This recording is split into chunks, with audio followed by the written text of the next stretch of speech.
como foi que se originou essa ideia desse grupo aqui? Gente, eu participei, ano passado, de um evento digital feito por alunos da Federal de Sergipe, que foi um evento brilhante, certo? Um evento que me trouxe uma felicidade muito grande, porque ele conseguiu fazer conexões com pessoas de todo o Brasil que nunca tinham se visto, mas que falavam sobre a mesma coisa. Qual era a mesma coisa que se falava nesse evento?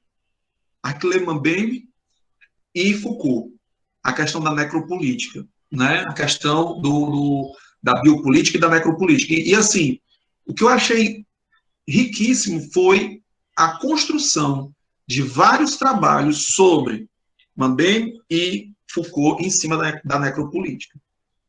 E aquilo ficou ali fervilhando, e disse, cara, como é que pode, velho? Né? Massa, um evento desse muito show. E a produção foi riquíssima disso, né? No final, teve a questão da produção do e-book, né, com resumos e tudo, mas o que foi muito positivo não foi nem a produção do e-book, foi a produção de material e de falas sobre essas temáticas, onde cada um se identificava com aquela situação, né? Se identificava com aqueles estudos, sempre tinha uma coisa ali a acrescentar, sempre tinha uma coisa em que você se via dentro do estudo daquele outro indivíduo, daquela outra indivíduo e tal, enfim. E começou aí, né? Até o organizador é o Weber, né? Eu mandei até o link para ele, mas não deu para ele vir agora.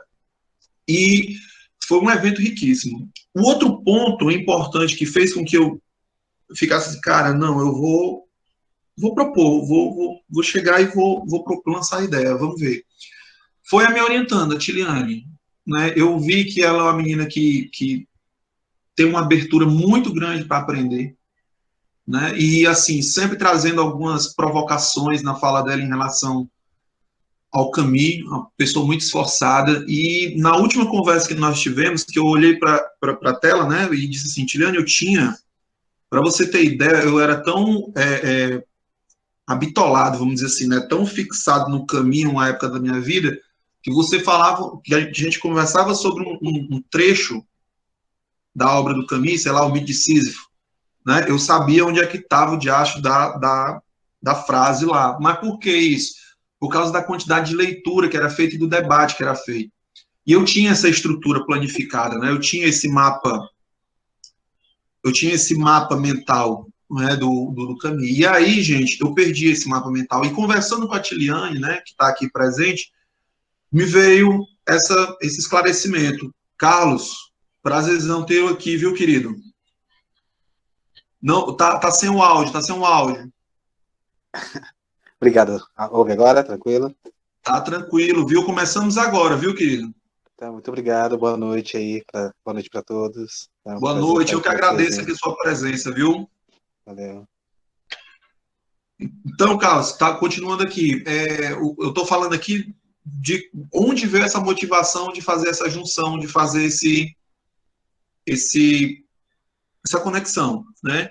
Que foi a partir de um evento feito por alunos da Federal de Sergipe, né? Quando houve aí essa conexão entre autores, que é o Mbembe e o Foucault, falando de necropolítica e biopolítica, e eu vi no Brasil todo pessoas participando desse evento e trocando informações e se identificando um com o trabalho do outro. E a outra coisa foi uma conversa com a minha orientanda, que ela foi e conversando, trazendo provocações, coisas e tal, e aí eu cheguei num ponto que eu disse assim, cara, eu preciso refazer certas coisas que eu tinha feito no passado, como mapas mentais, como textos e tal, que ficaram no tempo, que passou e eu não fui atrás novamente dessas coisas. E eu comecei a refazer, né? Então, assim, gente, a partir dessas duas pessoas, eu comecei a pensar, poxa, vamos dar as caras, como diz aqui no Ceará, né? Vamos botar para frente, vamos propor. E a ideia era essa mesmo, era propor, né? E, mais uma vez, eu quero tocar sempre nessa tecla, como eu disse agora há pouco, o Raimundo, que foi o primeiro a entrar na sala. A ideia aqui não é eu sou o todo-poderoso, até porque o Carlos aqui, o Carlos Eduardo e o João Ricardo, eu acho que tem mais tempo de estudo em Camus do que eu mesmo, sabe? Eu sou de 2007, né? O Carlos, eu vi ele no grupo, né, do Camille, depois ele saiu, a gente trocou a ideia e ele falou a data que ele começou a estudar Camille bem antes de mim, né? Então, eu quero passar o que eu tenho e também quero trocar com a pessoa o que tem, certo? Aqui de uma forma, gente, assim, o meu intuito aqui não é, tipo, quem tem o talo mais grosso do que o outro, não, o meu intuito aqui é aprender e também passar coisas, informações em relação ao autor. Porque, como disse o João agora há pouco, quando eu disse, né, e eu disse para o Raimundo, eu disse assim, João, eu tive que parar um pouquinho, porque eu sou muito empolgado falando do Camus e tal, e o João foi disse para mim, não, é assim mesmo, quando a gente começa a falar do Camus, e é isso mesmo, existe uma empolgação que é notória em todo mundo que estuda Camus, sabe? Por que isso? Porque, como eu disse, e vou tornar a dizer, lógico, né, vão ter vertentes, vão ter pessoas que não vão muito nisso que eu estou dizendo, mas o Camus é sensibilidade. Antes de chegar em consciência absurda, é sensibilidade, né? O sentir da situação, a visão do artista filósofo Camus, né? Em relação à realidade, ao contexto, à construção, enfim. Então, antes de tentar racionalizar, tanto que ele vai dizer no próprio Midicismo que nem tudo pode entrar dentro da lógica, nem tudo pode entrar dentro da racionalidade, né? Quando ele vai principalmente falar da questão do suicídio e tudo e tal, enfim. A gente pode falar disso já já. Então, o intuito de formar o grupo, gente, o porquê foi isso, foi de fazer essa junção, e uma junção que seja uma junção aberta, onde nós podemos trocar e produzir. O outro ponto aqui que eu queria dizer para vocês é o dialogar. Como eu já disse, um diálogo franco, onde nós podemos trazer os nossos trabalhos, falar sobre. Eu faço parte de um grupo de estudos, que é o do Nietzsche, eu faço parte do outro grupo do WhatsApp, lá do Camus e tudo. E, assim, já fiz parte do grupo de estudo do Sartre, aqui da UES, e uma das coisas que eu sempre... Não é que eu me incomode, mas uma coisa que eu acho sempre a mesma coisa, igual a do outro, é aquela situação. Nós pegamos a obra do autor, a gente estuda a obra do autor, e às vezes, para muitos, morre ali aquela interpretação. E o que eu estou querendo propor aqui é não só pegar a obra do autor, mas, por exemplo, pegar um texto do Carlos Eduardo em relação ao Camus, ou um toque que ele está fazendo em relação à nossa atualidade, pegando ali o pensamento do Camus, né? Já que o pensamento do Camus, ele é irrotulável. Como assim? Ele é um pensamento muito amplo, ele não consegue se fechar num direcionamento só, certo? Gente, se alguém tiver alguma coisa para discordar, ele pode dar a mãozinha, eu deixo, abro o espaço, viu? Mas, enfim. Então, o que eu quero propor aqui? É a gente fazer esse trabalho, essa junção. A gente, quando tiver eventos em universidade, todos nós aqui produzirmos textos sobre o Camus e a sua potência, vamos dizer assim, em relação às situações da atualidade, aos absurdos, às aparências que se mostram dentro dessa absurdidade da vida, entendeu? Por exemplo. Então, o intuito aqui é fazer isso. Por que eu estou dizendo isso para vocês, gente? Eu vou mostrar uma coisa para vocês de cara, provocativa, que foi publicado ano passado e que eu me revoltei quando eu vi. E na mesma noite que eu vi, eu escrevi, eu acho que em torno de 6 páginas, aqui num punho mesmo, assim, com raiva, porque eu vi tal situação, e foi publicado a partir de um grupo que se chama GES, que é o Grupo de Estudos Sartre aqui da UES, ok?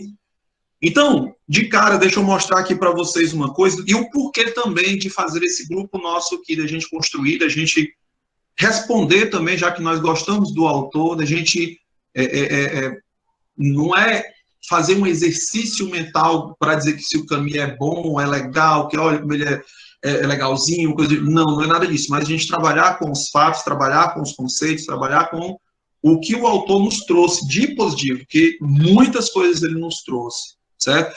E eu acho uma plena covardia intelectual quando esse tipo de coisa acontece, que eu vou mostrar para vocês aqui agora, em relação a esse grupo e ao que ele publicou, né, no ano passado, certo? Em dezembro do ano passado. Só um momentinho.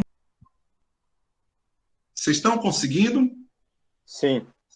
Sim, não dá para ver o texto, mas eu tirei o print do texto, eu vou colocar para vocês aqui de forma maior, certo?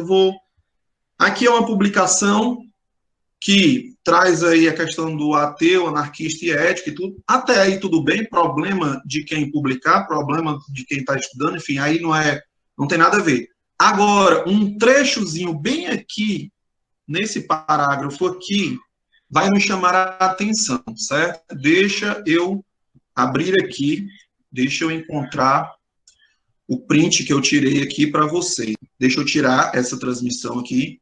Beleza, beleza. Deixa eu parar a apresentação e eu vou abrir para vocês verem aqui esse tipo de situação que é muito desagradável intelectualmente, certo? Como eu disse para vocês, queridos, né? Depois da nossa apresentação, da nossa conversa, do objetivo aqui do grupo, por exemplo, não vai dar para ler muito bem ali, mas temos uma coisa que parece uma coisa tola, mas não é. E o intuito desse grupo aqui também é escrever sobre essa coisa tola aqui para se desconstruir certas ideias em relação ao autor. Ideias essas até que, ao meu ver, tem muita má fé, certo? Então, assim, como eu disse para vocês, nós temos aqui um texto que vai falar ateu, anarquista e ético, né, em relação ao Sartre, em relação ao Sartre. E aí o grupo de estudo Sartre, ano passado, não sei se tu viu, Igor, isso, ele publica a seguinte coisa: Sartre, né, ele apoiou a Argélia nas lutas pela sua independência, e seu amigo argelino, né, Albert Camus, a França. Gente, para quem estuda Camus, a política e as críticas que Camus fez, né, em relação às políticas daquela época, as ideologias, os lados, né, a lógica para o assassinato, que ele vai falar, por exemplo, dentro do Homem Revoltado, que foi, por sinal, uma das coisas que o Sartre brigou, né, cortou relações com ele por causa de uma ética ou de uma moral que existia na forma de agir do revolucionário.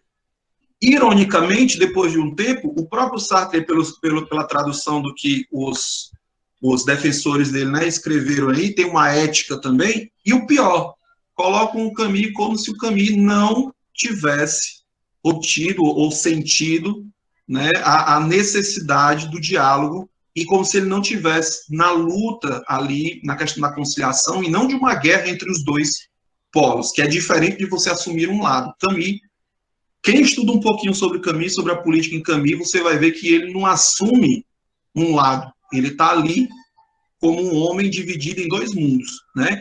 É muito diferente de um negócio desse tipo aqui, quando se é publicado uma coisa desse tamanho.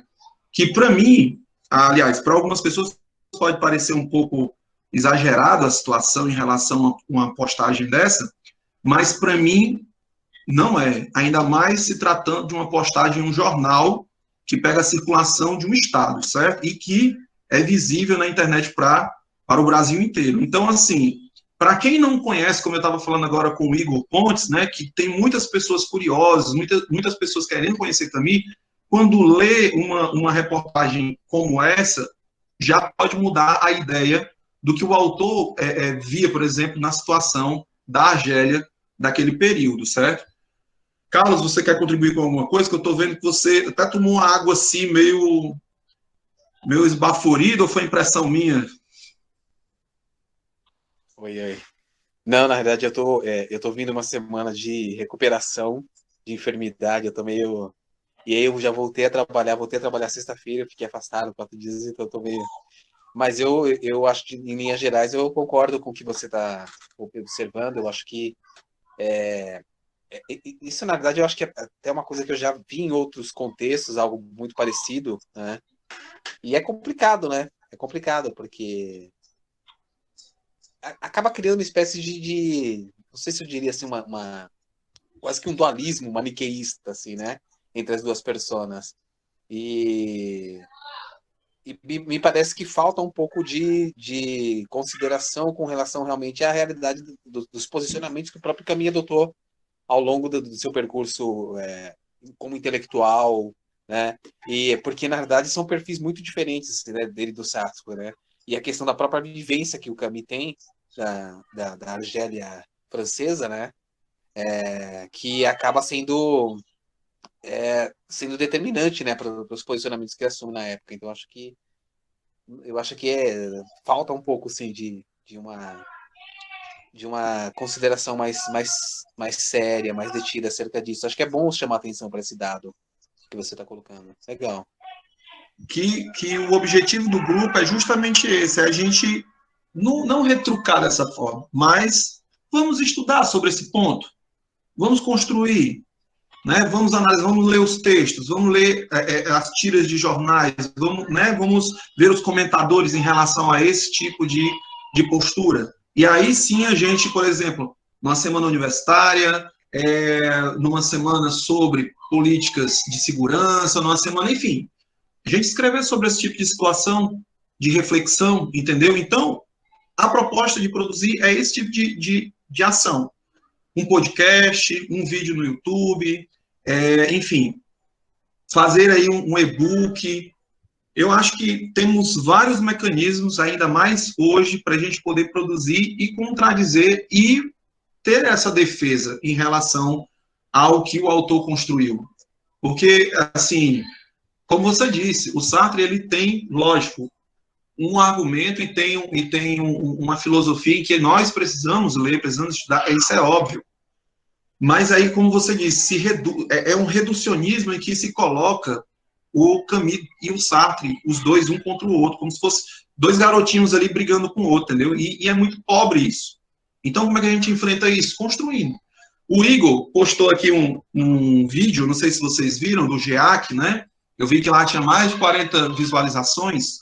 O Igor postou um vídeo, gente, que ele falava sobre a questão da não redução do Camus em relação ao absurdo, como um filósofo absurdista, e da questão do pessimismo, de uma filosofia depressiva, mas sim uma filosofia que é em direção à felicidade, em direção aí um olhar da vida diferenciado, né? Que é aquilo, viu, Raimundo, que eu disse logo no início aqui, né? Que as pessoas, elas tendem a limitar o pensamento do Camus à primeira impressão. Quando você começa a ler o Mito de Sísifo, por exemplo, e você para ali no absurdo, para no suicídio, né? E aí, como eu estava falando agora há pouco, o Camus, ele é mais, ele é um cara que a fala dele é ampla, né? Então, até dizendo aqui para o outro companheiro, para o Márcio, né, que é o seguinte, beleza, o Camus não é absurdista, mas ele é o quê, então? Eu vou, na concepção que eu tive das leituras em relação a Camus, novamente eu vou tocar nessa palavra aqui. O Camus, ele é um filósofo da sensibilidade, do absurdo e do sujeito ou do indivíduo em revolta, né? Então, eu percebo que o Camus, ele se estrutura nesses dois pontos e ele não se reduz a esses dois pontos. Temos a felicidade aí, temos uma coisa, viu, que você colocou, e na questão da picuinha, que tentou colocar Camus e Sartre, e eu vou voltar aqui para a questão da Argélia e para a questão da França, que é muito importante e tem muito a ver com a gente Brasil aqui, viu, galera? Sim, que é o seguinte, eu estava falando ontem com um cara do movimento negro, né, que é o Weber, que é desse evento que também me incentivou muito a fazer esse grupo, né, que é o seguinte, eu sou branco e tal, e eu quero falar sobre a questão do racismo e tudo que existe e tal, do preconceito, tudo, da minha vivência em relação a isso também. Só que, no momento que eu estou falando, eu sendo branco, eu estou tirando o local de fala de alguém que é negro, que vivencia isso mais a fundo na pele, né? Eu quero falar da mulher e tudo e tal, e das dificuldades dela e tal, mas no momento que eu estou falando, eu saio desse, eu entro num local de fala que não é meu. Gente, vamos voltar aqui para a Argélia e para a França. Olha que loucura era a vida do Camus nessa discussão entre França e Argélia. O Camus, ele estava em qual mundo? Imagina aí. É muito fácil, como a postura do Sartre, a postura de outros filósofos, jogar gasolina no fogo. Ah, eu apoio os terroristas. Ah, eu apoio... Não é nem terrorista, eu apoio os revolucionários e tal, né? Mas quando você está fora dessa situação, e quando você é um ser que tanto divide ali um mundo como o mundo francês e o mundo argelino, e aí? Que você vivencia as dificuldades e os problemas de um lado e do outro, e que você, de fato, se preocupa com questões aos inocentes, como ele vai dizer, tem uma passagem dele no livro do Vicente Barreto, né, que diz assim, que o Camus fala da questão até da mãe dele. Como é que eu vou apoiar os terroristas se um dia eles podem jogar uma bomba e matar a minha mãe que está ali? E qual é a culpa que ela vai ter em relação a isso? A toda essa discussão, a todo esse imbróglio, vamos dizer assim, né? Então, para você ver que o Camus traz uma coisa, uma ideia que para nós é muito valiosa. Onde eu me encontro nessa diversidade aqui? Nessa diversidade em que o próprio absurdo se torna essa diversidade. Então, onde é que eu me encontro? Certo? Igor, eu falei, você entrou. Você quer falar alguma coisa, meu querido? Diga aí. Estou acompanhando aí as falas, muito interessante. Se apresente. Opa, galera, boa tarde, né? Meu nome é Igor Pontes, sou estudante de filosofia da UES, né? Estudo Camus aí desde que eu entrei, né? Praticamente desde que eu entrei na faculdade, me interessei bastante. O Jefferson estudava lá, Camus, e aí a gente se interessou quando o Leonardo, né? Ele veio até nós e disse, vocês não querem estudar Camus e tal, e a gente se apaixonou pelo autor, e desde então nunca mais largou, né? E aí formamos aí junto com o Jefferson, há um tempo atrás, o GEAC, né, que é o grupo de estudo em Albert Camus, e aí fomos seguindo durante todos esses anos, né? Nesse momento, por conta da pandemia, a gente está parado presencialmente, mas retornando aí às atividades de forma remota, né? E aí fiquei muito feliz com o convite, fiquei muito feliz com a iniciativa do Jefferson da criação do JEC, né? Realmente precisa, né? A gente vê muita postagem, a gente vê muita coisa. Nesse ano agora da pandemia, A Peste voltou a ser um dos livros mais vendidos, né? Isso. Então, todas essas coisas, as pessoas voltaram a se interessar mais, né? E aí a gente realmente tem esse papel agora de dar um resumo, de falar, de tentar explicar, né, todas essas ações e essas coisas, né, relacionadas ao autor. E realmente tem que fazer, é como o Jefferson estava falando, podcast, tem que invadir, de certa forma, né? E aí, o que eu estava falando no sentido do vídeo, né, que o Jefferson pautou... Assistam, viu, gente, o vídeo do GEAC, viu? Tá na página do GEAC no Instagram, quem não acessou ainda. Pois que eu vi nesses últimos movimentos de várias páginas do Instagram, né, de filosofia e tudo mais, sempre colocando muito o Camus ao lado de Schopenhauer, de Nietzsche, de Cioran, do próprio Sartre mesmo. De fato, as leituras convergem, né? Realmente eles têm uma leitura muito parecida. A primeira vez que eu li Cioran, eu realmente vi alguns trechos, algumas coisas ali. Só que, como o Jefferson falou, quando você aprofunda a leitura em Camus, principalmente nas obras não tão tradicionais, né, a gente percebe que é completamente diferente, que é um pensamento que vai muito além do óbvio, né? E aí é isso que é muito interessante da gente estar começando a fazer aqui. Pensar o Camus não pelo óbvio, mas pela totalidade dele, né? E isso envolve muitos temas, porque apesar dele ter vivido muito pouco, né, ele é um autor que tem um arsenal de ideias e pensamentos incrível, né? E a gente pode tirar pelos diários, pode tirar pelos escritos da juventude, pode tirar pelas trilogias, né? Até pela própria biografia e posicionamento dele. O Jefferson estava falando aí da questão da Argélia, que realmente é muito sensível para ele, né? A gente tem que lembrar que o Camus escapou da Argélia porque as autoridades argelinas queriam matá-lo. Ele não foi para a França por conta de que, vou ser francês, vou ser isso, vou ser aquilo. Ele fugiu denunciando a miséria na Cabilha, né? Então, todas essas questões biográficas a gente percebe dentro do pensamento camusiano e a gente fica assim, meu Deus, esse é muito bom, é muito massa.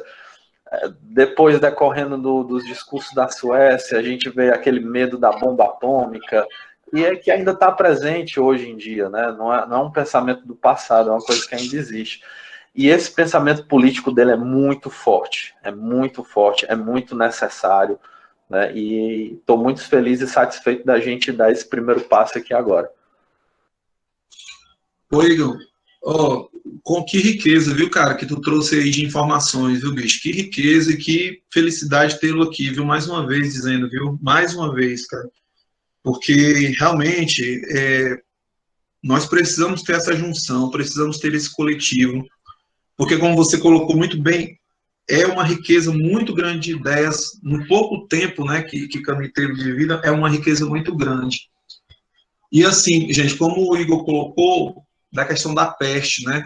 Gente, o Camille não é um profeta, o Camille, ele não tinha um esclarecimento divino, vamos dizer assim, né? Como os profetas vão ter, né, e tal. Mas, cara, o Camille, ele já tinha dado traços desse esclarecimento dele em relação à análise, e essa análise, novamente, uma análise que ela não é engessada numa tradição filosófica, mas, lógico, ela ainda pega essa tradição, mas no olhar artístico que é plural, né? E por que eu estou dizendo isso? Porque quando você vai pesquisar sobre a parte política que o Igor falou agora há pouco, você vai ver vários comentadores, você vai ver o próprio Camus, quando ele coloca a questão do homem revoltado, quando ele traz toda aquela riqueza de informações, dos condicionamentos em que os indivíduos vão acabar se colocando em certas situações políticas durante a história. E é aí onde ele vai fazer a crítica à revolução, é aí onde ele vai fazer a crítica a essas narrativas ideológicas. E quando eu digo não é somente a um lado o comunismo, como alguns que eu não sei com que cabeça tentam implementar o caminho só para o lado contra o comunismo, mas não, é em relação às ideologias, em que condicionam essas pessoas. Então, e aí você vê, cara, hoje em dia, essas ideias em que o Camus apontou e disse assim, existe lógica para o assassinato, onde ele vai dizer no próprio Revoltado que vai ter filosofias que vão ser usadas para dar base, embasamento à morte. E a gente olha na TV, olha na internet, olha pela nossa janela, a gente começa a ver o quê? Aquilo que o Camus falou há anos atrás, novamente ali, ó, repetindo. E o que eu fico mais embasbaquecido, assim, gente, é que nós encontramos nessa análise do Camus, não só no Homem Revoltado, mas no misticismo, quando se fala, por exemplo, da indiferença, cara. E aí, pegando o que o Igor falou mais uma vez da peste, né? Gente, eu não sei vocês, eu estava falando isso ontem com o professor David, né, que é um outro cara que é um estudioso de Camus aqui no Ceará, sobre isso, estava conversando com ele, fumando cigarro e me perturbando aqui, pensando nisso e tal. É assim, gente, eu não sei vocês, se vocês têm notado isso, se vocês já leram A Peste, um livro riquíssimo, mas assim, parece que na pandemia, gente, eu tô vendo a cada esquina um cenário da peste. Principalmente no final, quem já assistiu o filme que tem no YouTube, viu? Quem não leu e não assistiu, tem esse filme no YouTube, se tornou um filme. Você vai ver as pessoas no final da peste se divertindo, cara, sorrindo e tal, legal e tudo. E até tem uma fala no final que diz, mas o bacilo sempre vai estar ali, ou seja, a peste sempre vai estar ali, a espreita para qualquer momento, pá, explodir de novo. E sacudir as pessoas e mostrar que elas são mais, elas não são só aquilo dali, trabalhar, morrer, se divertir, fornicar e tal, não, elas não são só aquilo dali, que é outro ponto, viu, Igor, que você colocou no seu vídeo, que eu achei riquíssimo, que é importante, que é uma coisa que poucas pessoas, elas, quando leem Camus, elas pegam isso de cara. Elas vão pegar mais quando lê o Estado de Sítio, quando lê A Peste, né? E elas vão pegar muito isso aí, que é o quê? É o melhor do ser humano, né? O que nasce no meio do caos. É o personagem, é o indivíduo que, na putrefação, no caos, na destruição, nas ruínas, ele consegue se sobrepor aquilo dali. E aí a gente encontra os exemplos literários do Camus dentro do Homem Revoltado, né? A gente encontra o Diego do Estado de Sítio, por exemplo, né? Quem já leu o Estado de Sítio aqui vai se recordar disso. O Diego, gente, é um cara comum, né? Se eu não me engano, ele é um médico, acho que é isso, ele é um cara comum. Para você ter ideia, não vou contar tudo aqui não, viu, gente? Só não vou dar spoiler não, só vou falar aqui por cima.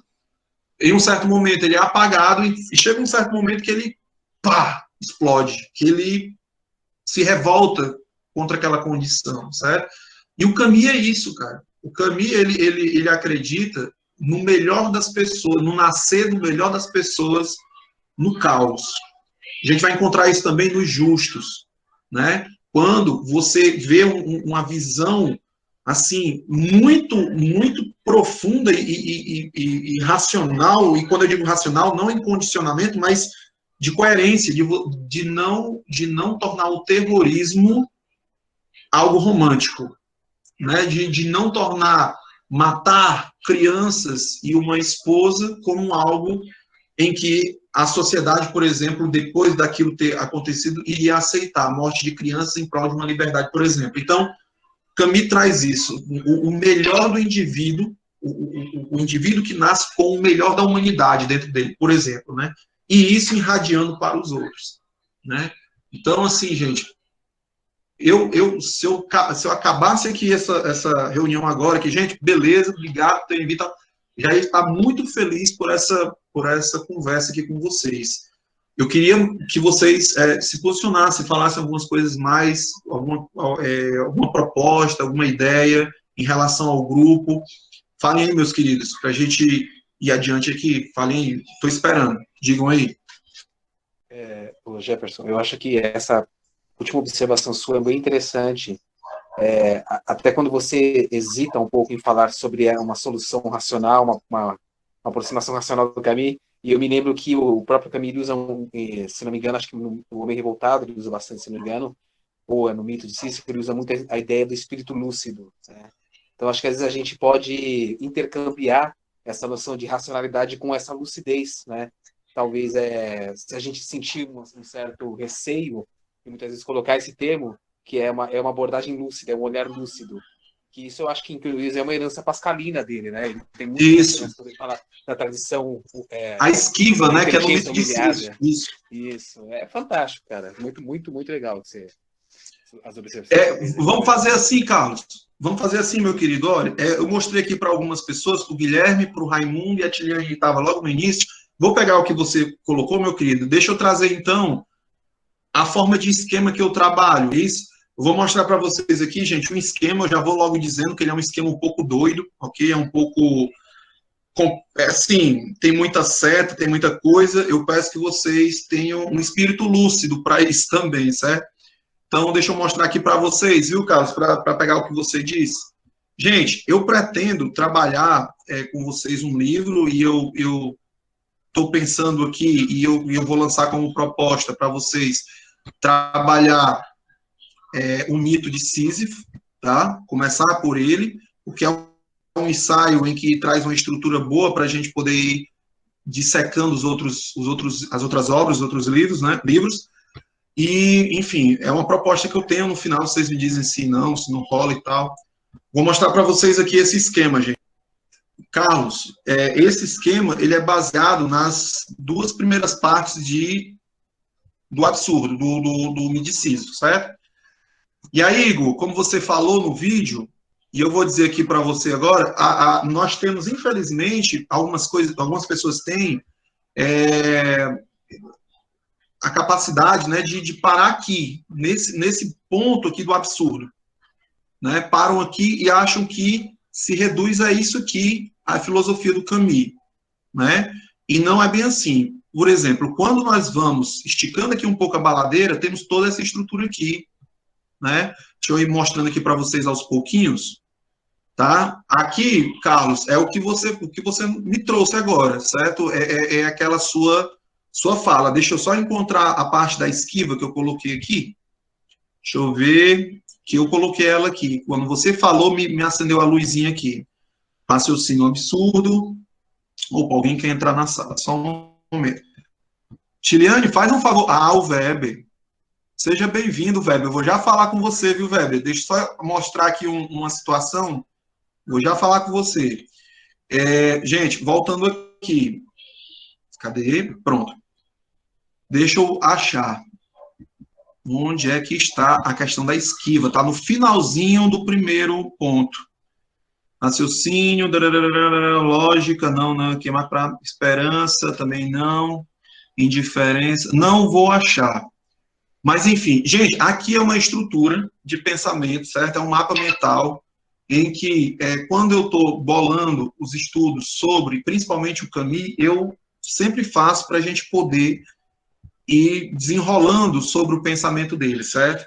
Se vocês quiserem, eu posso mandar isso para vocês, eu posso mandar essa estrutura. Ela não chegou ao fim ainda, tem muita coisa para ir ser colocado aqui, né, para ser colocado, mas é nesse naipe aqui, é nessa estrutura aqui, certo? Então, deixa eu só ir aqui por sinal, voltando aqui com vocês para o início, para a gente ver aqui, ó, tá? Pronto, nós temos aqui o absurdo, né, que é espaço no século, né, no século XX, que é esse século onde que o Camus vivencia. E aí, no próprio livro, nós temos o absurdo como um ponto de partida, né, e esse ponto de partida é essa sensibilidade em que o Camus vai enxergar o século XX, né. O absurdo, nós encontramos isso também dentro do misticismo, é uma descrição, é um estado puro de quê? De um mal do espírito. Aí vem, mais uma vez, Carlos, aquilo que você colocou do espírito, dessa clara evidência do espírito, né? Desse espírito livre aí, né? Desse espírito que se sai justamente desse mal aqui, né? Desse condicionamento, dessa indiferença, dessa, como vai dizer o Vicente Barreto, dessa sociedade dilacerada, dessa juventude dilacerada, acho que é esse termo que ele usa, né? Aí aqui, ó, no próprio livro, logo no iniciozinho, acho que é na introdução, tem dizendo lá, não há nenhuma metafísica aqui, né? Não há nenhuma crença, ou seja, é o enxergar do real, daquilo que se apresenta ali, da dinâmica, do que a gente vai encontrar, por exemplo, no estado de sítio, que para quem não sabe, o estado de sítio, gente, é tanto uma metáfora, vamos dizer assim, da questão da Espanha, né, da ditadura estabelecida ali na Espanha, como também do nazismo, né? Então, ele faz uma relação entre esses dois pontos, né? E aí a gente encontra, dentro dessa análise, esse condicionamento dos indivíduos, essa burocratização para a morte, que o século XX traz de forma racional. Olha que doido, cara, né? Quando a gente começa a interligar o miticismo com as obras do Camus e com a realidade existente ali, a gente começa a ver coisas muito pesadas, como o Igor disse agora há pouco, que o Camus nos traz. Gente, deixa eu ver, eu não sei se alguém botou a mãozinha aqui, deixa eu olhar aqui. Não botou, não. Alguém quer falar alguma coisa, gente, por gentileza? Alguém quer falar alguma coisa? Diga aí, por gentileza. Diga. Perfeito. Realmente, misticismo, acredito que seja o melhor mesmo para começar, né, nesse sentido. Muito bacana. Eu vou querer depois esse esquemazinho, porque é bem legal mesmo. Mando na hora. E, enfim, acho que é muito essencial o começo mesmo do misticismo, porque tem muita coisa que a gente está vivenciando, não só pela peste, mas também por esses raciocínios. Inclusive, essa semana saiu uma reportagem dizendo que o número de mulheres que estão se suicidando no Japão aumentou muito, né? Eu vi, Igor, eu vi. Pois é. Então, cara, a gente e pesadíssimo. A gente parte, então, de um pensamento, de um raciocínio que a gente vai pela questão da própria pandemia, né, de como ela está, e também por esse absurdo que o Camus relata no misticismo, espalhado, né? Ele diz que o absurdo ele está espalhado pelo tempo, né? E aí, de alguma maneira, ele tenta pincelar, né, em relação a isso. Mas é engraçado como ele não quer ser conhecido como um absurdista, né, um filósofo do absurdo e tal, e tudo mais. Tanto é que o Sartre, depois da morte do Camus, vai chamá-lo de cartesiano do absurdo, né? Pela tentativa. Enfim, grosseiro demais. Mas, infelizmente, acontece. Mas eu acho perfeito. Perfeito mesmo começar pelo misticismo. Um momento realmente exige isso. Pois pronto, cara. E aí a gente pode fazer, sabe o que, Igor? Eu acho que o Carlos... Não, o João. Acho que foi o João que levantou a mão. João, só falar isso aqui, aí você fala, viu? Nós podemos fazer até assim, Igor, viu? Pronto, hoje eu comecei, né, falando e tal sobre o absurdo e tudo, Na próxima semana pode ser você já, entendeu? Pega uma horinha ali, e aí você vai fazendo a leitura com a gente. Na próxima já pode ser o João, na próxima já pode ser o Raimundo, enfim. E a gente vai lendo e vamos contribuindo na leitura. Pode ser assim, galera? Ô, Jefferson. Pode falar, fale, meu querido. O esquema é muito bom, viu? Sou da área das letras, não sou da área da filosofia, como a maioria aí que eu tô vendo, né? Mas é muito bom o esquema, eu vou querer o esquema também, tá? Gostei. É seu. Ótimo, muito obrigado, muito obrigado. E sobre essa questão de nós iniciarmos o próximo encontro com as leituras, debates, né, as falas sobre o mito de Sísifo, muito válido mesmo, viu? Já vou separar o livro para poder fazer minhas leituras aqui. E o que o Igor estava falando, eu li essa semana também sobre esse grande suicídio, né? Sobre as mulheres japonesas, né, que estão se suicidando. Estão morrendo muito mais do que até pelo próprio Covid, né? E a gente tem essa leitura do Camus, né, com relação ao suicídio, né? Isso. Sobre essa questão do suicídio físico, suicídio filosófico, né? E esse suicídio que a gente vê como é que eu posso falar, na comunidade japonesa, né, é uma questão muito triste. E eu acredito que seja muito válido nós estarmos lendo esse livro, né, do Camus, né, sobre o mito de Sísifo. Eu vou estar lendo, não com essa ideia aprofundada de vocês com relação, como é que eu posso dizer, da filosofia, mas eu estarei acompanhando, viu? É uma vertente, João. É uma vertente. E é válida, viu? Dizendo logo de cara, tá? Tá ótimo. Obrigado. Nada. O Alberto Luiz levantou a mão. Diga aí, Alberto.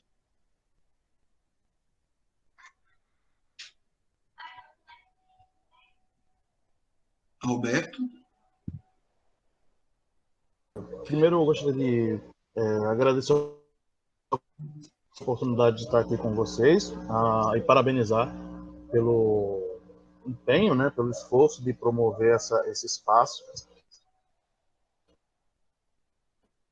Eu não sei se para reunir o pessoal que vai estar aqui trabalhando e, se possível, criar um Drive, um Google Drive comum a todos, para que a gente pudesse ir adicionando material que fosse encontrando numa pesquisa e pudesse dividir com todo mundo. Eu acho que seria interessante ter esse espaço de troca, né? Para facilitar o trânsito de informação. E agradeço. Ótimo. Alberto, eu que agradeço da sua presença e de todos vocês que estão aqui, viu, gente? Olha, só tem grupo se tiver os companheiros, certo? Se não tiver, não tem como. Então, agradeço demais ao que o João disse agora há pouco, da questão não na vertente filosófica, mas na vertente ali da literatura, das letras. Ótimo! Que bom que nós vamos ter isso. E eu sei que você é letras francês, e você pode também tirar algumas dúvidas de algumas palavras do original, certo? Então vai ser ótimo para a gente poder contribuir para esse estudo, viu, João? Estou sabendo. João, eu stalkeei você, viu? Estou sabendo. Tá ótimo. Então, nessa parte... João, desculpa, eu não me escutei. Desculpa. Não, tá certo. Não, nós estamos aí nessa colaboração. Nós estamos nesse engajamento camusiano, né? Estamos aí nesse engajamento, né? Eu não sei se vocês viram, mas agora no final de dezembro saiu um artigo meu junto com o meu orientador pela Scripto Alumni, uma revista da Uniandrade, onde nós trabalhamos sobre a questão da peste, né? Da recepção da peste no Brasil. Qualquer coisinha depois eu vou passar aí no grupo, tá? Que é uma leitura muito, sabe, sobre essa recepção da peste do Camus no Brasil.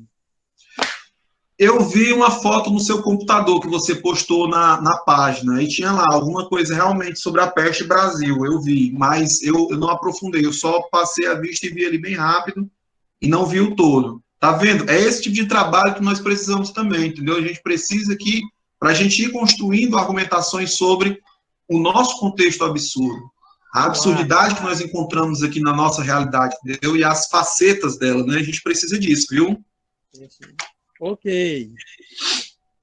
Pronto. O Carlos Eduardo, aqui, ó, eu encontrei a parte, enquanto o João estava falando, o Alberto, né, eu encontrei aqui, que é na página 22 do Miguel Cícero, que você falou da questão do espírito, e que da interpretação em Pascal, né, que nós temos aqui que o Camus fala, a questão da esquiva mortal, que constitui o terceiro tema deste ensaio, é a esperança, por sinal, né, esse espírito aí que se esclarece, esse espírito aí que consegue sentir essas adversidades, né, traz em si essa esperança, que é o terceiro ponto desse ensaio, certo? Então, eu vejo que, assim, eu estou muito empolgado, tanto que eu estou gaguejando, estou muito empolgado com isso, com essa nossa aliança aqui, né, para a gente estudar Camus, para a gente ter essa estrutura, porque esse livro aqui dá uma base muito boa para nós, gente, dá uma base muito boa para a gente poder entender as outras obras. E assim, o interessante também, pegando o que o Igor falou agora há pouco, o discurso é esse mesmo. As pessoas que estão começando a ler Camus, ou têm curiosidade de Camus, elas precisam ter aí um diálogo com outras pessoas que já estão lendo Camus. Não é que elas precisam de uma orientação de Camus, não é isso, não é essa pretensão. Mas elas precisam de um diálogo com essas pessoas que já têm uma leitura. Né? Olha aí a produção do João, né? Olha aí a produção do GEAC, que o GEAC também, que é o grupo de estudo da Albert Camus, da UES, que eu fiz parte com muito orgulho, porque os meninos deram as caras mesmo, sem professor orientador, viu, gente? Porque é muito fácil você fazer um grupo de estudo com orientador. Os meninos não, os meninos foram lá, os estudantes mesmo, estudando Camus. Estava dizendo aqui, Igor, no início, como é difícil ter orientação em Camus, cara, nas universidades, né? Estava falando agora há pouco, Igor, sobre isso. Porque é difícil. É realmente muito, muito, muito complicado. Eu me lembro que na época, eu não sei se você foi com a gente, eu acho que foi, até as fotos que tu mandou hoje, aquela visita que a gente fez ao Emanuel Germano, lá da UFC. Cara, isso. Ali foi um grande momento, porque era um professor que realmente especializado, né? Então, assim, o que a gente via e ainda vê muito na UES são professores que gostam, né? Que estudaram, que gostam, que acham interessante, que acham legal. Esse ano, esse semestre mesmo, eu estava tendo umas aulas, e aí o professor falou, mas tu estuda o quê? Eu falei, não, eu estudo Camus. Aí ele, que legal, tu estuda Camus, bacana. Mas não tem noção do que é, do que seja, dos pensamentos, das coisas, entendeu? E ali, na própria UES, a gente tem pouca gente, né? É o Bosquinho, é a Eliana, é pouca pessoa que realmente sabe alguma coisa assim, consideravelmente. Então foi muito difícil, muito complicado mesmo. Mas vamos seguindo, né? Vamos seguindo e vamos fazendo do jeito que a gente está fazendo aqui, que eu acho que é massa demais, né? E com certeza a gente vai produzir coisas muito boas aqui. Poxa, cara, a ideia é essa mesmo, Igor, viu? A ideia, o objetivo é esse. Gente, pegando aí o que o Igor, o Carlos, todo mundo, o João falou, né? João, eu tô vendo que a sua mãozinha tá levantada. Você quer falar alguma coisa a mais? Eu tô vendo a sua... Não. Eu vi a sua mão levantada aqui, aí eu pensei. Aqui de baixar a mão e eu só enviei porque eu estava procurando o link aqui, o artigo para poder enviar para o pessoal aí do grupo depois apreciar a leitura, tá bom? Opa, beleza. Ô, João. Oi. Tu colocou esse link lá no Albert Camus Brasil? Eu coloquei aqui agora aqui no grupo, entendeu? No grupo aqui que nós estamos participando. Não, eu tô dizendo, mas tu colocou o link lá no Albert Camus Brasil também? Sim. Pronto, perfeito, porque o pessoal lá na comunidade do Facebook estava reclamando muito que não estava tendo muitas postagens sobre Camus, né? Então, vamos colocar. Olha aí. Pronto, Igor. É isso aí. Gente, você não tem noção, me arrepiei aqui todinho. Pode parecer besteira, mas é sério. Me arrepiei todinho. É isso aí que é o objetivo desse grupo. É pegar essas produções, gente, e botar lá no GEAC, botar lá no grupo de estudos camusianos, enfim, colocar a sua foto lá, João, a gente fazer um textinho, botar lá o link para a sua... É isso, gente, nós precisamos se fazer presentes nessas plataformas, nesses ambientes de conversa, de diálogo e debate.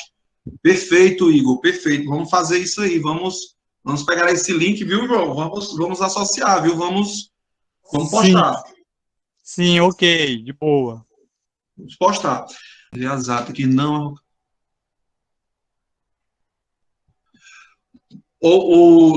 gente, aqui, ó, o que o Eliazar colocou se faz muito, muito importante. E assim, Eliazar, pegando o que você falou aqui, eu vou já externar, gente, mas caso você queira ver logo, pode olhar no chat aqui. Como eu estava dizendo para o Carlos agora e para todos, né? Nós precisamos fazer o quê? Construir um argumento sólido, pegando isso que o Igor acabou falando, né, datando isso, colocando as imagens ali, ou seja, colocando a estrutura, colocando o toque ali que foi visto no jornal, que foi visto no comentador, que foi visto nos cadernos, enfim, a gente precisa fazer uma estrutura sólida. E aí, pedir aí uma réplica, né, ao jornal. Aí vem outro ponto interessante. O nome de quem? Quem vai colocar esse nome? Aí a gente colocaria o nome do grupo, né? Aí colocaria os autores que fazem parte desse grupo e tudo, enfim. Ou poderia fazer uma carta, né, com o nome de todo mundo que faz parte do grupo, que faz parte da pesquisa, e coloca, né? Porque seria, assim, muito válido, né? Isso que você colocou aqui se faz necessário, viu, Eliazar? Se faz necessário. Não sei, o Eliazar está perto. Oi, Igor.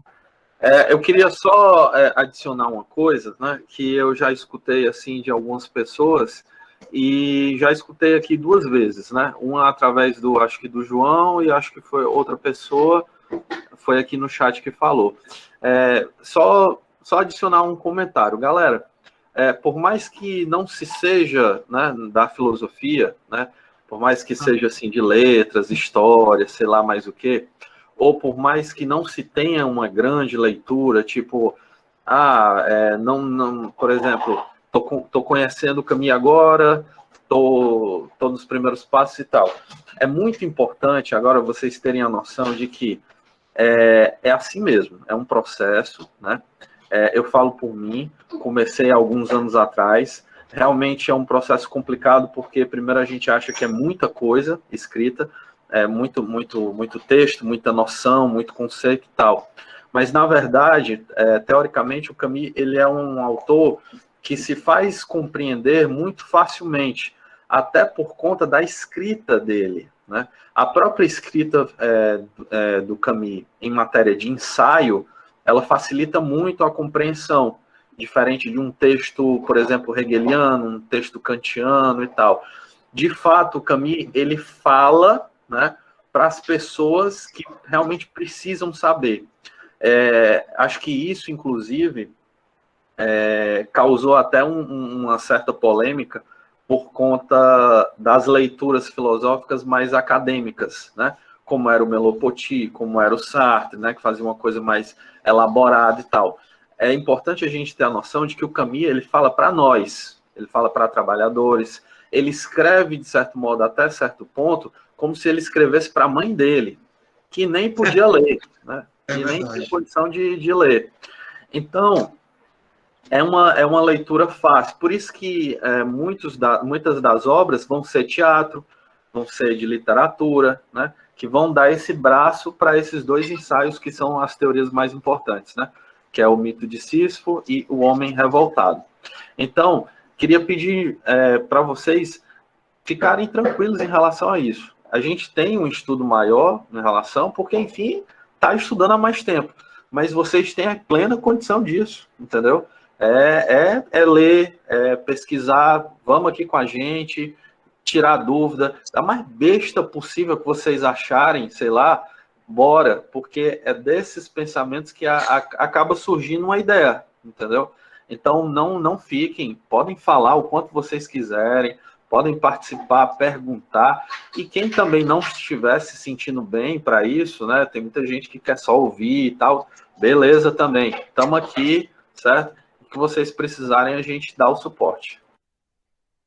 Igor, tu falando aí, bicho, sem brincadeira, me veio aquelas imagens de 2010, 2011 ali, ver aquelas imagens assim da UES, a gente escrevendo na lousa lá e debatendo sobre, e aí vinha uma leitura aqui, depois vinha o Bruno com outra leitura aqui, e aí tinha uma discussão, aí depois colocava mais uma seta aqui na lousa e começa. Cara, me veio assim, tu falou isso, me veio aquela imagem toda da UES daquela época, cara. E é isso mesmo, gente. O que o Igor disse é dessa forma. Não vamos nos desanimar com isso. Até porque, como o Igor já falou, e eu vou reiterar, e eu disse logo isso no início, Camus, nós não rotulamos Camus numa linguagem só. Escreva um romance, justamente, Eleazar. Pois é. E lembrando que o romance, a gente encontra isso, se não me engano, na Inteligência e o Cadafalso, acho que é isso que você vai encontrar quando o Camus vai falar sobre a náusea do Sartre, eu estava falando isso com a Tiliane até, ele vai falar do romance como uma ação filosófica, entendeu? Tem lá, né, ele falando disso, que dentro do romance, para ele, né, existe esse abarcar filosófico, né? Então, a frase que você colocou aí, Eleazar, é importante, né?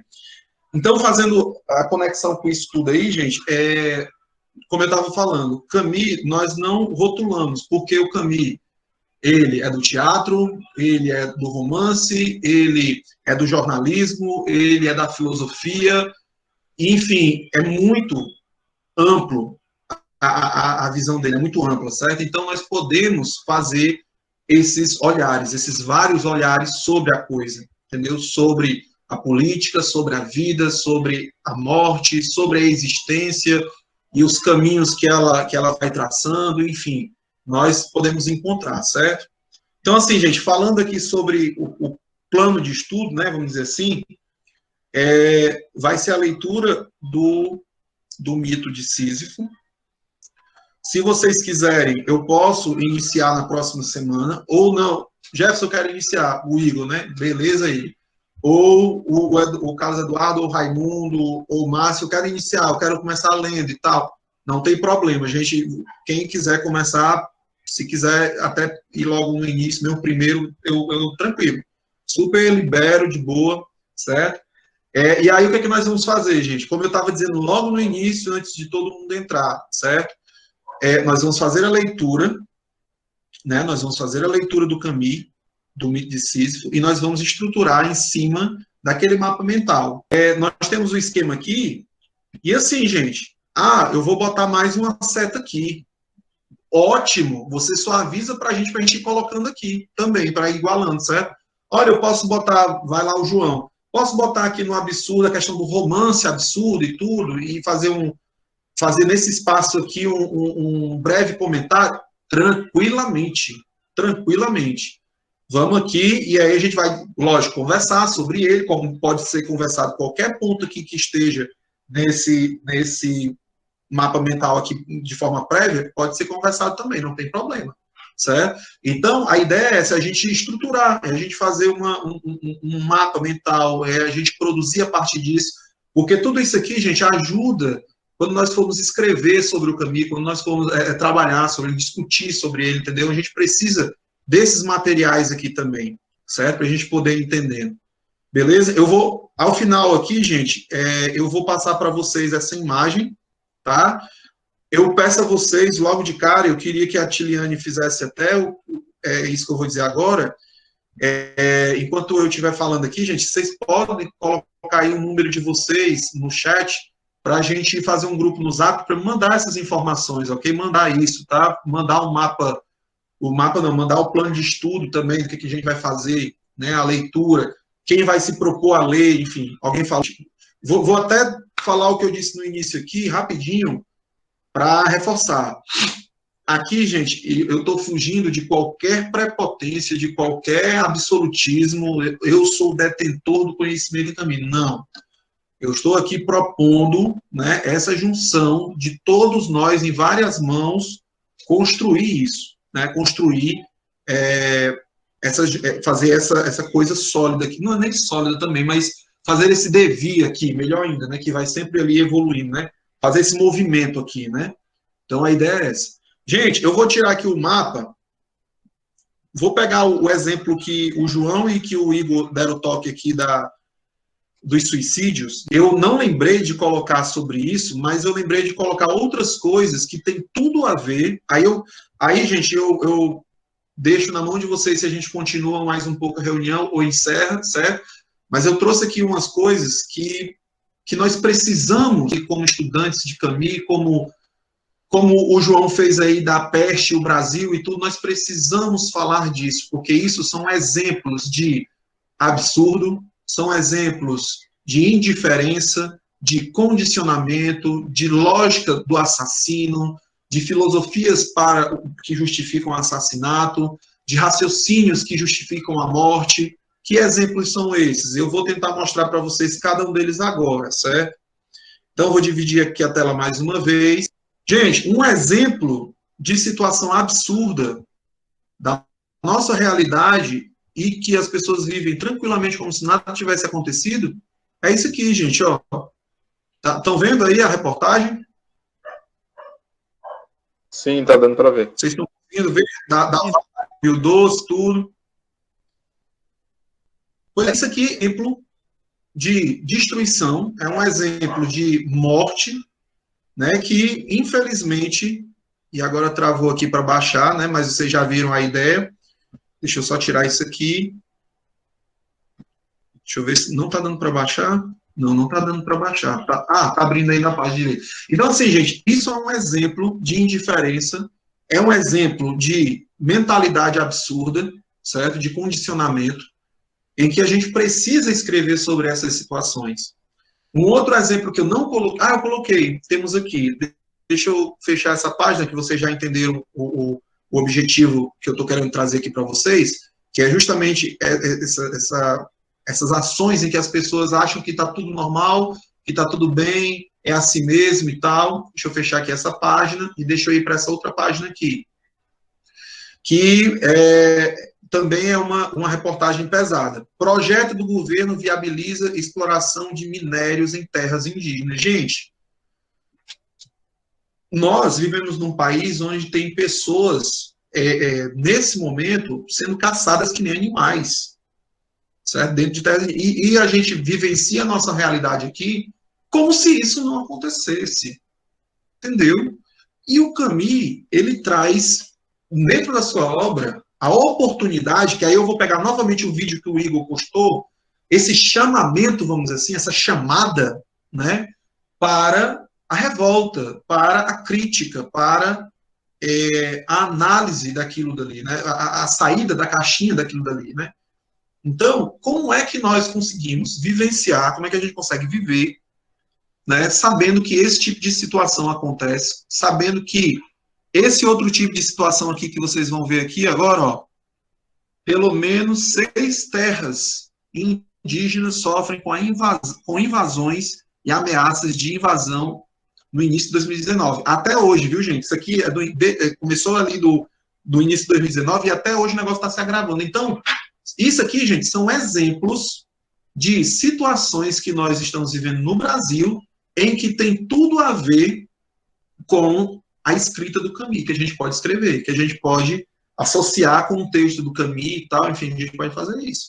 Vou pegar agora um exemplo que a gente pode associar muito bem, que tem tudo a ver com o Camille, assim, de uma forma bem, bem objetiva, que o João, por sinal, já até escreveu, certo? Gente, como é que nós estamos pensando em festa? Eu não digo do trabalhador que precisa trabalhar para poder sobreviver, certo, gente? Eu não falo isso.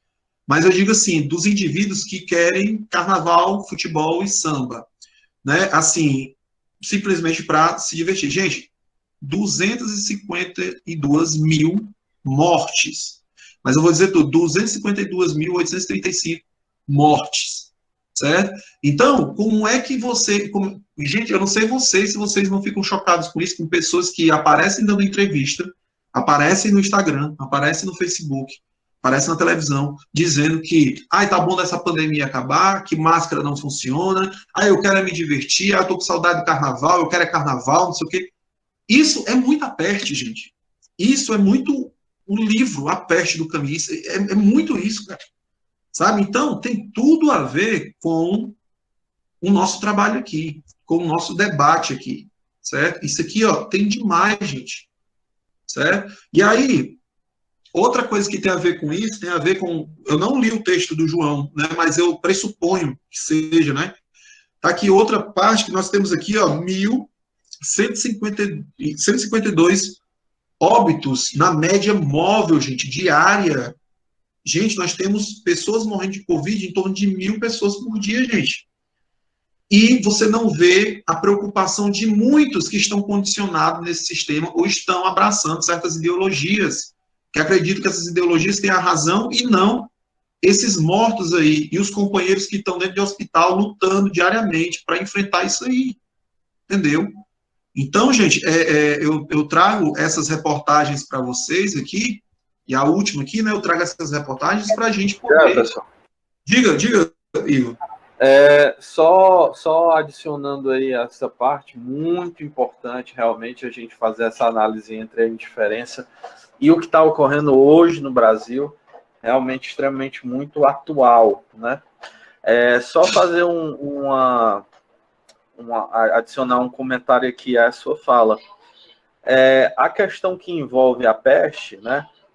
Especificamente nessa parte, falando sobre o caso da normatização, né?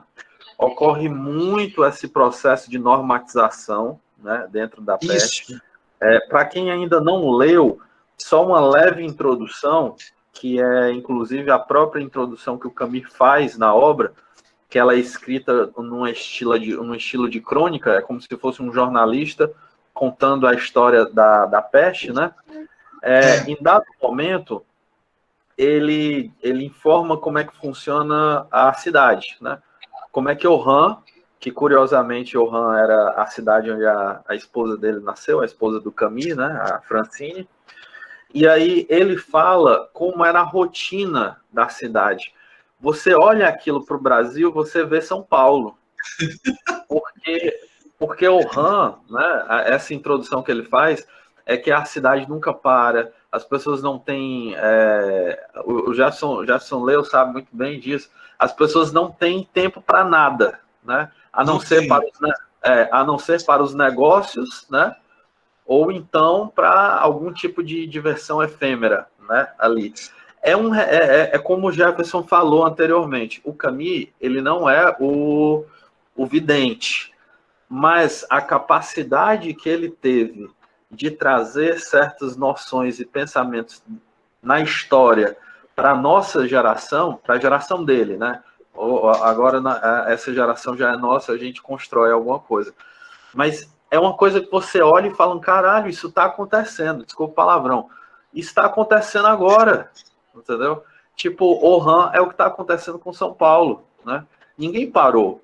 Os ratos vão morrendo semana após semana, vão se multiplicando em uma escala enorme. Tipo, tem uma parte lá que ele diz que 8.000 ratos foram encontrados mortos em determinado dia e ninguém faz nada. A não ser quando começa o primeiro ferido pela peste, né? Que na verdade nem é lembrado porque é um porteiro. Tipo, ninguém está se importando. Não é o prefeito, não é o padre, não é isso, não é aquilo. Então, realmente, a peste, caso vocês tenham uma curiosidade, deem uma lida, realmente é fantástico. E tem uma cena da peste, mais ou menos na metade do livro, que é sensacional, que é quando ele vai para a praia, né? Tipo, ele só retorna para a praia quando as coisas melhoram um pouco, né? Aqui não ocorreu isso, né? Aqui tá todo mundo indo para a praia normal. Normal. Mas essa parte que você falou, Jefferson, essa análise entre a pandemia que nós estamos vivendo hoje e esse pensamento é fantástico, realmente muito, muito bom. Igor, assim, uma das coisas da junção, da formação desse grupo é isso também, saca? Poxa, cara, tu sabe que eu sou um cara meio agoniado, sabe disso? E eu estava até dizendo, Igor, que quando eu lancei a ideia lá no grupo do Camus, do WhatsApp, eu acho que foi até mal interpretado quando eu disse, gente, seria bom a gente ir se encontrando semanalmente e tudo, aí o pessoal ficou meio assim e tal. Mas é porque eu sou agoniado, né? Eu olho as situações, cara, assim, que a gente está vivenciando, Igor, como tu falou muito bem, e parece que eu vejo assim, os cenários, cara. Eu vejo São Paulo, eu vejo a Peste, eu vejo Fortaleza, eu vejo Paracuru, que é a cidade que eu moro, eu consigo ver, e os diálogos. Você falando aí, cara, eu lembrando dos diálogos da Peste, lembrando também dos diálogos do estado de sítio. Quando você falou aí da questão do porteiro, que no estado de sítio, quando as pessoas começam a adoecer e morrer por causa da radiação, os políticos, né, os indivíduos que estão no poder, não se preocupam muito porque são pessoas pobres morrendo, né? São pessoas. E no caso da infecção aqui por Covid, começou ali na parte mais alta da sociedade, né? Então, assim, também houve uma indiferença em relação a isso daí. O combater disso daí foi lento, o combater foi fraco no início, né? Quando o negócio, e tudo isso motivado muito, eu digo, aí já vai mais na minha interpretação, mas se alguém tiver alguma coisa a dizer, tranquilo, vai muito da indiferença também. Não, estou vivendo a vida aqui, é mais uma gripezinha, só um resfriado, é mais... E foi indo, e foi empurrando e tal. E aí as pessoas mais pobres foram adoecendo, e até então tudo bem, tranquilo, e vamos nessa, como você disse muito bem, vamos continuar indo para a praia e tal, pronto. Até chegar a esse estado que a gente viu agora, bicho. Né? Esse estado aqui, por exemplo, gente, quem não é de Fortaleza, hospital da Unimed, lotado. Né? O Hospital do Coração também, na parte da ala de Covid também, o Hospital Geral, enfim, todos estão abarrotados, os hospitais estão cheios, mas, incrível, a gente encontrou ontem pessoas, desculpe, a gente tem que falar disso, pessoas em Tianguá indo ver o presidente, né, sem máscara ou com a máscara na boca, né, não protegendo tudo. Então, assim, fazendo aglomeração e na narrativa que é contrária à realidade que a gente está vendo de morte de pessoas, né. Então, o objetivo aqui, gente, também é a gente contribuir na crítica dessas situações, das jovens japonesas que estão se suicidando, não é? O Igor falou isso daí, o João corroborou, e eu lembro que há 2 anos atrás, gente, chegou, eu posso estar errado, mas uma porcentagem muito grande de jovens japoneses, no geral, homens e mulheres, morrendo. Tinha uma preocupação muito grande no Japão, há 2, 3 anos atrás, sobre isso, que chegou numa quantia tão grande, né, que eles estavam... E aí, como é que vai ser o Japão sem essa... Olha o pensamento deles, né? Isso tinha na reportagem da Organização Mundial do Comércio, tinha isso lá. Qual era a preocupação? Era o seguinte: se os jovens morrer, quem que vai trabalhar? Quem que vai gerar riqueza? Então, a preocupação não era o jovem em si ou o indivíduo, mas era quem ia produzir. Entendeu? Então, perceba que nós vivenciamos esse tipo de situação.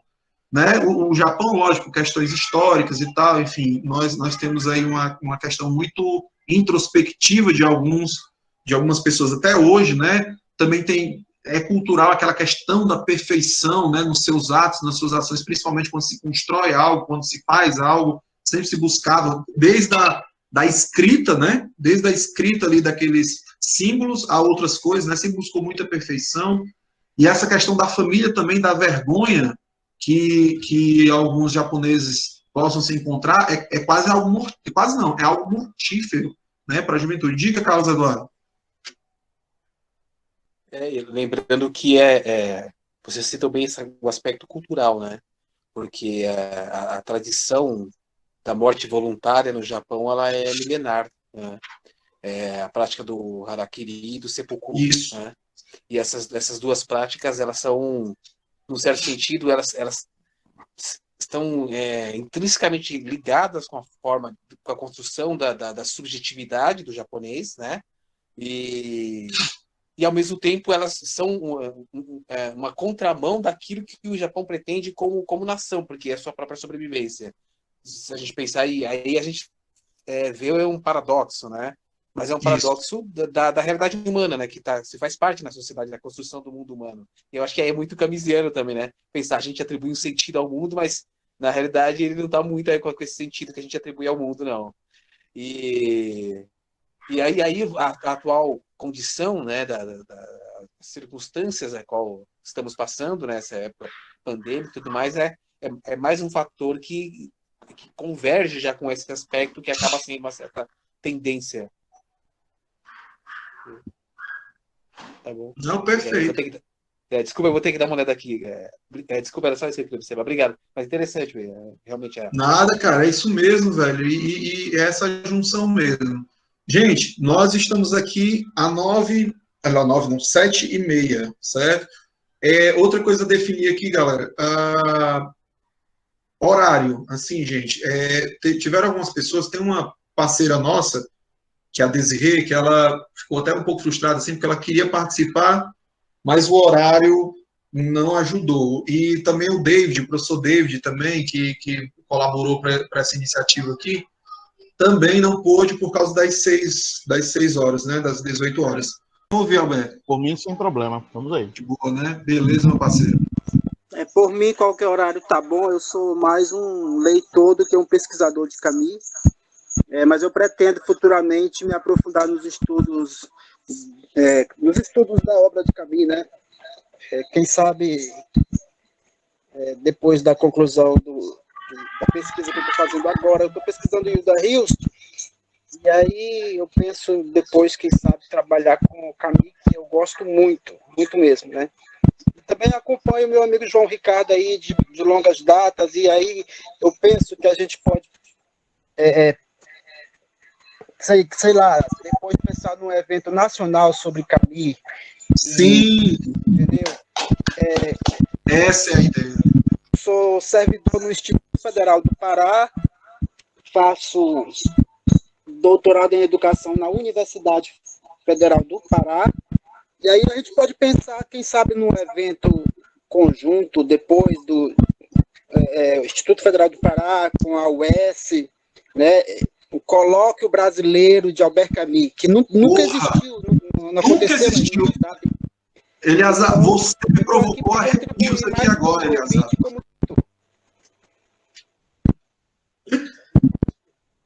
É isso, gente. Obrigado aí por me aceitarem no grupo.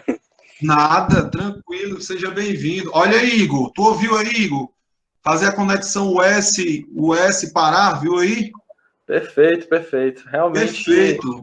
Realmente falta eventos, né? Realmente eventos próprios de Camus, só vejo mesmo em Portugal, ou então lá fora, tipo São Paulo, Rio de Janeiro. Realmente, Norte e Nordeste pode juntar uma força boa aí. Vamos fazer essa junção. Diz aí, Carlos. Oi. Sim? Não, tu ia falar ou não? Não. Agora, com relação ao horário, eu coloquei no chat, né, que para mim, assim, essa questão da volatilidade do horário, para mim não teria tanto problema, embora talvez eu não consiga participar de um de outro. Porque eu tenho umas atividades paralelas, além da docência, e geralmente eu as executo aos sábados. Aí, geralmente, no sábado à tarde, assim, é ocupado. Eu só costumo chegar mais ou menos no horário que eu cheguei aqui, que é 5 e pouco, por aí. Não, mas de repente, como vocês têm uma proposta de avisar com antecedência, eu posso, de repente, para me programar para participar, caso o horário não seja das 18. Tá? O que me importa é você estar nesse grupo, porque a sua leitura, a sua experiência do Camus é importante aqui, ok? A sua produção. Então, o que importa aqui é você estar aqui com a gente, beleza? Obrigado, o horário, a gente faz o esforço. E não só você, Carlos, mas todos que estão aqui, gente. Eu penso assim, como disse o Eleazar muito bem agora, falta muita coisa para a gente trabalhar o caminho, os eventos e tudo. Então, todos vocês que estão aqui agora, gente, eu considero muito importante. Só tem o grupo se tiver as pessoas. Se for só um, por exemplo, só eu, é que nem o suicídio do miticício. É uma revolta que morre em si mesmo e que não gera nada. Entendeu? É uma ação que não vai gerar nada, a não ser consequências que vão ser desastrosas. Enfim, então, se a gente está em coletivo aqui, se nós estamos aqui nos revoltando e, ao mesmo tempo, nos compreendendo e irradiando um para os outros, ótimo. O importante é ter todo mundo aqui para fazer essa junção, certo? Fiquei muito feliz do Eliazar falar isso, porque uma das preocupações que eu tinha, Eliazar, e eu tinha falado já para a Tiliane em relação a isso, e para outro, acho que foi para o David ontem também que eu falei, que foi o seguinte, da chancela, né, do evento. Eu sou mestrando hoje da UFC, do Profilo, e eu ia falar com o professor coordenador, aliás, eu já falei com ele ano passado, só que a gente não aprofundou, né, de levar a proposta para a UFC, desse evento, que seria digital, totalmente digital, assim como foi dos alunos de Sergipe, e desse evento a gente ter aí a chancela, né, para ter o certificado aí de eventos aí da UFC, mas eu fiquei meio naquela. Agora, com a sua proposta, já abre mais um leque. Com o Igor aqui também, que ainda está na UES, também abre mais outro leque. Então, nós vamos ali interagindo, fazendo aí esse abraço coletivo, né? Então, fiquei muito feliz do que você falou, Eliazar, certo? Fiquei muito feliz porque tomara que nós possamos aqui levar uma leitura do caminho para a educação, para o seu doutorado, né? O Igor já tem uns direcionamentos estabelecidos sobre a leitura do Camus, e a gente, juntando essas forças aqui, esses poderes, a gente fazer isso mesmo, um colóquio, né? Uma semana, se for o caso, enfim, nome e estilo de evento não falta. Beleza, gente? Alguma coisa mais, galera, que vocês queiram falar? Eu agradeço demais a presença de todos vocês, gente? Muito, muito mesmo, certo? Muito.